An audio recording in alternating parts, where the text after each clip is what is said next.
La expresión oral. Una expresión oral es la destreza lingüística relacionada con la producción del discurso oral y es una capacidad comunicativa que abarca no solo un dominio de la pronunciación, sino también del léxico y la gramática de la lengua meta. También un conocimiento sociocultural, y pragmático.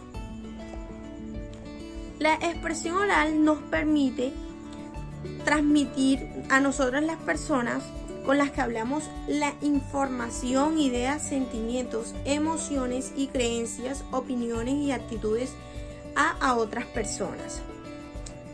En la expresión oral existen varias formas. Las formas de expresión oral que existen son el debate, el discurso, la conversación, que es la más común, la entrevista y la disertación. En estas formas de expresión oral intercambian ideas y palabras y todas se enfocan en un intercambio de pensamientos, puede ser de dos o más personas con palabras, frases y giro. Pues un ejemplo básico puede ser la expresión impertinente que se tiene hacia una persona o hacia varias personas que estén en el discurso. Podemos decir que lo importante de la expresión oral es mediante la comunicación verbal que se puede transmitir ya con los conocimientos, las emociones y las experiencias que se tengan al hablar. Puede utilizarse para informar, investigar y discutir todo tipo de temas. Resulta vital para la enseñanza y el aprendizaje, así como la formación de vínculos y la construcción de relaciones con otras personas. Hola, mi nombre es Camila Andrea Roamugno y hoy voy a hablar acerca de las exposiciones orales. Primero que todo, vamos a hacer énfasis en la definición de la exposición oral. Una exposición oral consiste en una situación comunicativa formal que se realiza en voz alta ante un auditorio formado por uno o varias personas. Tiene lugar en una situación en la que el público oye y ve al orador, es decir, a la persona que habla. En otras palabras, una exposición oral consiste en hablar en público sobre un tema determinado. Una exposición oral consta de las mismas partes que la exposición escrita. Primero, una introducción que debe ser breve, en la que se expresan los objetivos y las ideas principales. Segundo, un desarrollo que es un poco más extenso. Y finalmente, la conclusión, que debe ser breve y en ella se resumen las ideas que se han ido exponiendo. Las exposiciones son importantes porque probablemente son la técnica más común de transmisión de información especializada que existe y se utiliza tanto en ámbitos académicos como profesionales y testimoniales. Una exposición suele estar formada por los siguientes elementos. Primero, expositor, que es quien tiene la palabra y son escuchados por el público. Segundo, el público, que son los que presencian y deben guardar silencio hasta el final de la misma. Y tercero, el material de apoyo, que son materiales empleados para llevar a cabo la exposición. Pueden ser ilustraciones, fotografías, carteles, diapositivas, entre otras. ¿Cómo se prepara una exposición? Bueno, la preparación de una exposición oral pasa por los siguientes pasos. El primer paso es la investigación del tema, en donde se juntan todas las fuentes disponibles de la exposición. El segundo es la toma de apuntes. La toma de apuntes es donde se extraen las ideas importantes para la explicación del tema. El tercero es la elaboración de un esquema. Se puede trazar un esquema en el que podemos ordenar toda la información. Cuarto, el material de apoyo. Una vez se sepa el orden de los contenidos a exponer, se puede decidir qué materiales de apoyo acompañarán las exposiciones o la exposición. Puede ser una cartelera, diapositiva, entre otras. Quinto y último, práctica. Antes de iniciar la exposición se debe practicar de qué manera será llevada a cabo la exposición. Tipos de exposición. Las exposiciones pueden ser grupales o individuales y dependiendo de la naturaleza del público pueden recibir mayor o menor acogida y estará más o menos cerca de cumplir su propósito informativo. Para ello, él o los expositores deberán proveer el tipo de público al que se dirigirán. Primero, el público puede ser especializado y segundo, el público puede ser no especializado. El público especializado es una audiencia formada por profesionales o conocedores del tema, por lo cual la exposición debe ser muy concreta y los conceptos deben manejarse con mucha claridad. Y la exposición a público no especializado es para un público compuesto por asistentes diversos que posiblemente no comparten formación en torno a un tema. Un buen orador, por su parte, cumple con las siguientes condiciones. Tiene buena dicción, pronuncia correctamente las palabras, emplea el tono de voz suficiente alto sin gritar, habla de manera lineal y ordenada sin atropellarse, dudar o retroceder, dialoga con el material de apoyo y no se distrae con él. Y por último, emplea una postura corporal armónica y no denota inseguridad, duda o incomodidad. Si se tienen en cuenta todos los anteriores aspectos mencionados, se logra llevar a cabo una buena exposición. En resumidas cuentas, una buena exposición debe ser, primero que todo, documentada. Debe manejarse bien el tema expuesto y se debe contar con las necesarias referencias para explicarlo.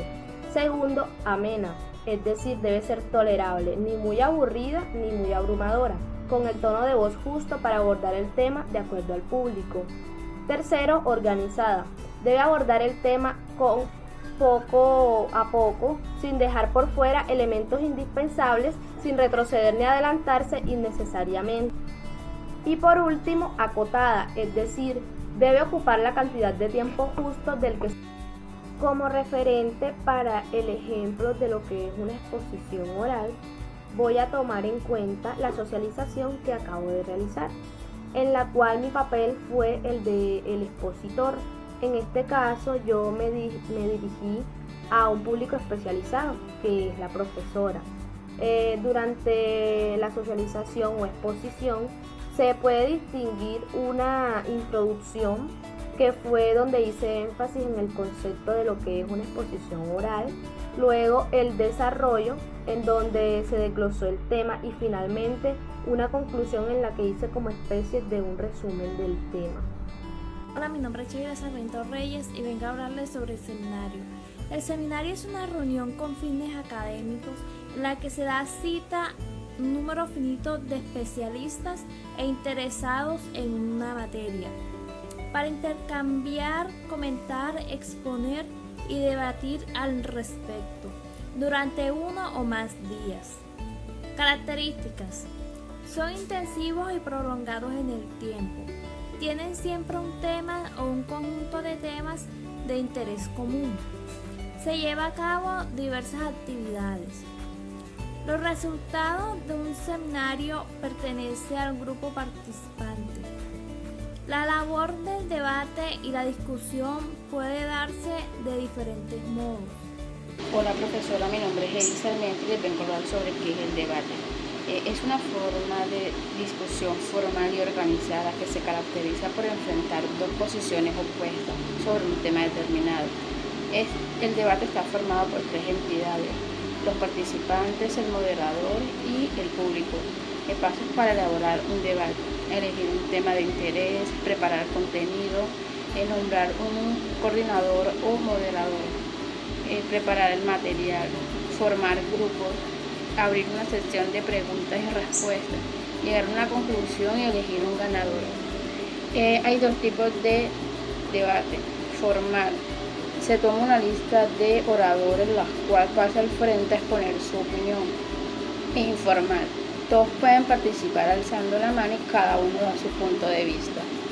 Hola, bendiciones. Mi nombre es María Emma Suárez Ordóñez y yo les voy a hablar sobre la ponencia. La ponencia es una propuesta o comunicación sobre un tema en específico, que es analizada y examinada en una asamblea. La ponencia puede generar una resolución por parte de la asamblea en cuestión. En el lenguaje cotidiano se suele utilizar el concepto de ponencia para hacer una referencia a cualquier discurso o presentación que una persona realiza frente a un auditorio. Algunos tipos de ponencia pueden ser la argumentación académica o las exposiciones científicas. Características de una ponencia. Por lo general, una ponencia consiste en la presentación de un proyecto o una propuesta de trabajo. Como su intención es didáctica y persuasiva, resulta indispensable que el ponente conozca a profundidad el tema a tratar. La ponencia debe tener una introducción para llamar la atención de la audiencia, un cuerpo central donde se desarrolla el mensaje que se quiere transmitir y una conclusión que se suele resumir lo expresado en el cuerpo central. Es importante que la ponencia cuente con un adecuado soporte audiovisual que refuerce los conceptos o que ayude a la comprensión de los términos. Por ejemplo, el ponente puede apoyarse en diapositivas, pausar para mostrar pequeños videos o mostrar gráficas.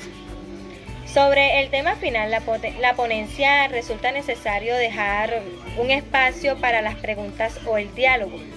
El ponente debe invitar al auditorio a realizar consultas, procurar responder con la mayor claridad posible. Es importante no entablar diálogos personales con los participantes en pos de una comunicación dirigida a todos los presentes con el objetivo de aclarar o implicar temas expuestos.